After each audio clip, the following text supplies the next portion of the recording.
Pon kola diga do zo na mi va Pepsinotv pa pomoji ke abale mi na diga lo to pa yi to kera ma yi ne da kwana ke ko ba Valentine day ke la ba ma so to biaro ko la bonne e ke le jero ke plu o ko so ba no ma amagada dan kono kolo ma ba no chi matwe lono anu matemo bro da ka ye gagara on toji ya senyala togo ali o jegomi afiba serega no miapon to ya wezo Yo, you follow you have the phone number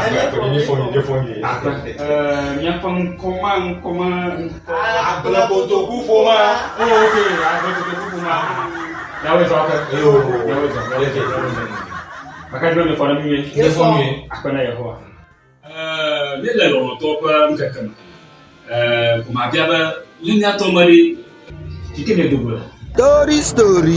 Baba, uta kumai, wana na jindu. Ndumi ya kuplaga mai. Ikima mwa kufu. Ngata foto mo la. 17 years old Na man. ba ta ko. Ndumi ta fo ba. Atofi. Ngam ku ya, ni na ba yi. To le won tu na. Won tu na ya. Mwa bala kowi. Almo de jino wa. Kujirani. 17 years old man. Aka santo amiji ko le na kono no ba le ko le fala ba ta manga ke ba le kini ko mi Nya ko dang so nya na ko. Iko na mo gala. Na o chua. Aya mi te mi ba mi. Ijikwe. Oh, na to. Kasi me ko daga nya gloma. Mo na na fi mara na plan. o ko le ga be so ma kona gare ko na mo Debe hablar sobre la patamola. Chai. Debe hablar sobre la patamola.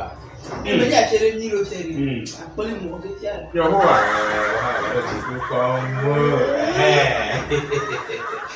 na o bana ba ni ba mayu ma ro ta si kama ni wale de ro la nga ba le kini wani Aya mi te mi Da mi ba se mi. na se ga si e. asi Esa dole. La foto ba je la trodi. Ade ta trodi. E ba ji ku mi na. Ade ta trodi. Wah, jadi kok oka presenta. Apa? Jadi lah tu nak dia tu. Dia sedang mengatur nani ya. Mengatur nani. Joji na be ro ka ko na magana ni. Jesu.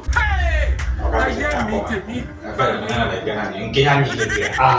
ne to ha ni ba sa ko na ko ko mana na e kana mi mu ka ka gere ma fi anya na mu ya to nyesi ba mana na ye kana mi na no mo